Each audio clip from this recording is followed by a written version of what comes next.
പക്ഷെ തലസ്ഥാനത്ത് ഇത്തവണ BJP ഒരു ചരിത്രം തന്നെയാണ് കുറിച്ചത്. കാരണം കഴിഞ്ഞ തവണ 34 സീറ്റേ ഉണ്ടായിരുന്നുള്ളൂ, ഇത്തവണ 50 സീറ്റ് നേടി. മറ്റ് ഘടകങ്ങളൊക്കെ മാറ്റി നിർത്തിയാൽ തലസ്ഥാനത്ത് BJPക്ക് ഒരു മിന്നും വിജയം തന്നെയാണ് കിട്ടിയിരിക്കുന്നത്.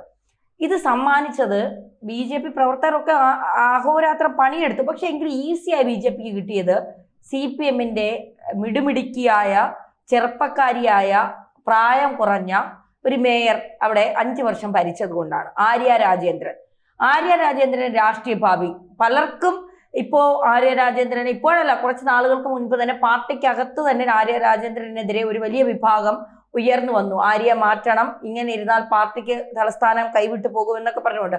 അന്നും ആരും കേട്ടില്ല. പ്രത്യേകിച്ച് വീണ വിജയന്റെ, മുഖ്യമന്ത്രിയുടെ മകളുടെ ഏറ്റവും അടുത്ത സുഹൃത്ത് എന്നുള്ള പരിഗണനയാണ് പലപ്പോഴും മുഖ്യമന്ത്രി ആര്യയ്ക്ക് നൽകിയത് എന്നാണ് പറയുന്നത്.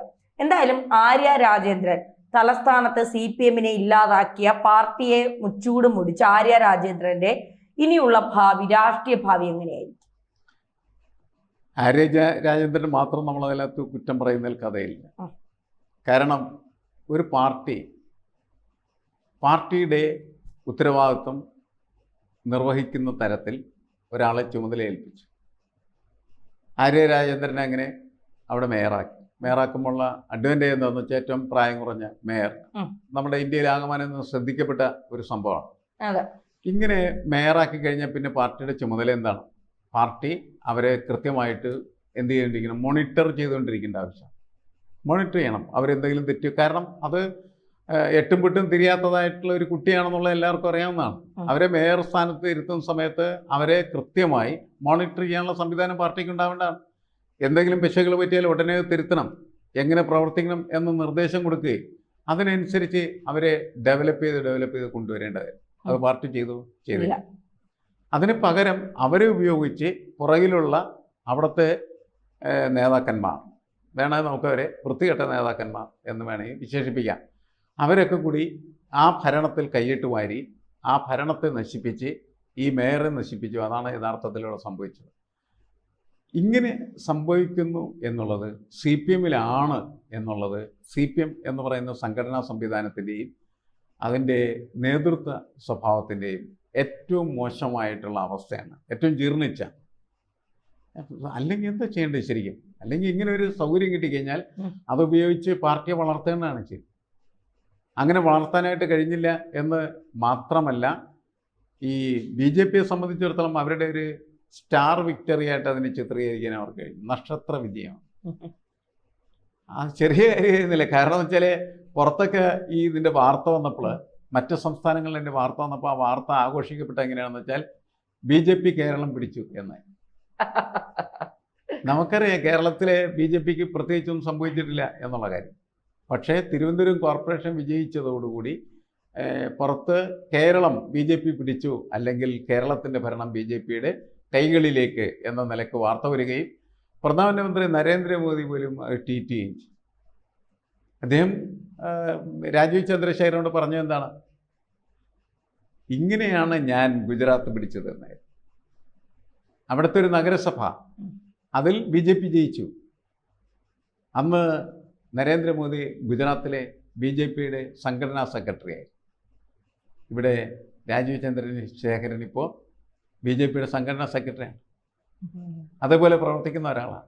അപ്പൊ കേരളത്തിന്റെ മുഖ്യമന്ത്രിയാകാൻ രാജീവ് ചന്ദ്രശേഖരന് കഴിയും എന്ന് അദ്ദേഹത്തെ പ്രോത്സാഹിപ്പിക്കുകയാണ് നരേന്ദ്രമോദി ചെയ്തത്. ധൈര്യമായി മുന്നോട്ട് പോകും. ഒരു കോർപ്പറേഷൻ മതി ഒരു സംസ്ഥാനം പിടിക്കാൻ. അതല്ലേ മാഷേ ഒരു നല്ല നേതാവിന്റെ ഗുണമെന്ന് പറയുന്നത്? അതെ, അങ്ങനെ പറഞ്ഞല്ല. അങ്ങനെ പറഞ്ഞ അദ്ദേഹത്തെ പ്രോത്സാഹിപ്പിച്ചില്ലേ? അദ്ദേഹത്തെ പ്രോത്സാഹിപ്പിച്ചെന്ന് മാത്രമല്ല, കേരളത്തിൽ നമുക്കറിയാം BJPക്കാരുടെ ഇടയിൽ നീയാണ് വലുത്, ഞാനാണ് വലുതെന്ന് പറഞ്ഞവർ നിരന്തരമായിട്ട് ചർച്ചയും ബഹളവും നടത്തിക്കൊണ്ടിരിക്കുകയാണ് ചെയ്തത്.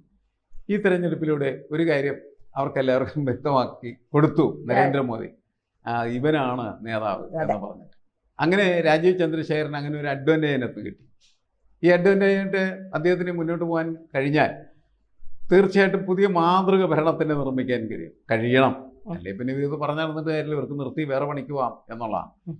കാരണം ഈ തെരഞ്ഞെടുപ്പിന് മുമ്പ് തിരുവനന്തപുരത്ത് BJP വെച്ച പ്രധാനപ്പെട്ട ഒരു ഓഫർ, കേരളത്തിലെ ജനങ്ങൾക്ക് വെച്ച ഓഫറാണ്. ഞാൻ അന്ന് അക്കാലത്ത് ചോദിച്ചു, എന്തുകൊണ്ട് നിങ്ങൾ കൊച്ചിയിലെ ഓഫർ വെച്ചില്ല? കൊച്ചിയാണ് കേരളത്തിൻ്റെ തലസ്ഥാനം സാമ്പത്തിക തലസ്ഥാനം.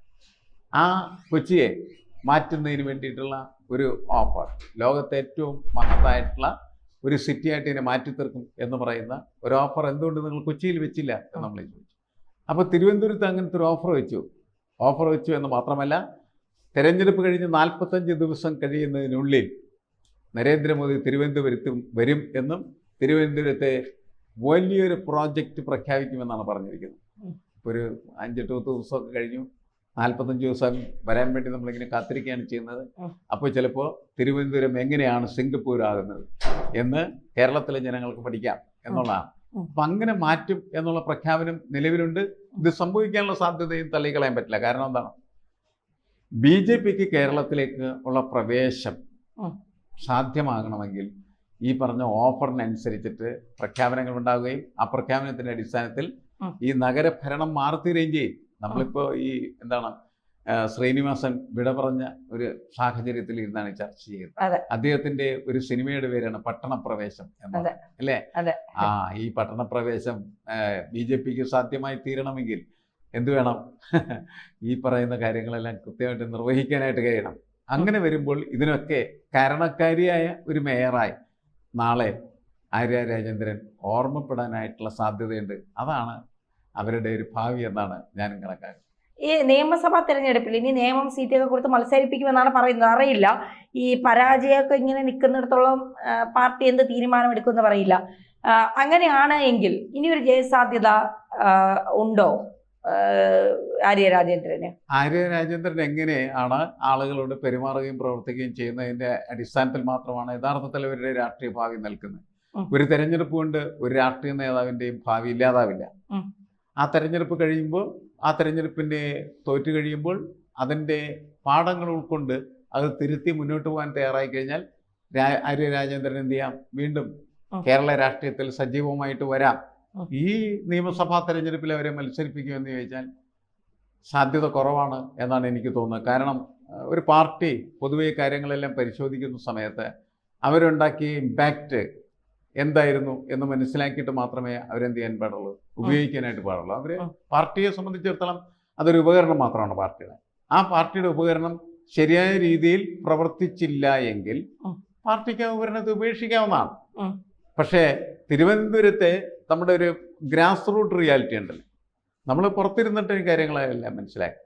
നേമത്തോ അതല്ലെങ്കിൽ കഴക്കൂട്ടത്തോ അതല്ലെങ്കിൽ വേറെ ഏതെങ്കിലും നിയോജക മണ്ഡലത്തിൽ അവിടെ ഇവരെ മത്സരിപ്പിക്കാനായിട്ടുള്ള സാധ്യതയുണ്ടോ എന്ന് പരിശോധിക്കേണ്ടത് ആ നിയോജക മണ്ഡലത്തിൽ ഇവരുടെ ഒരു സെൻസിബിലിറ്റി ഉണ്ട്.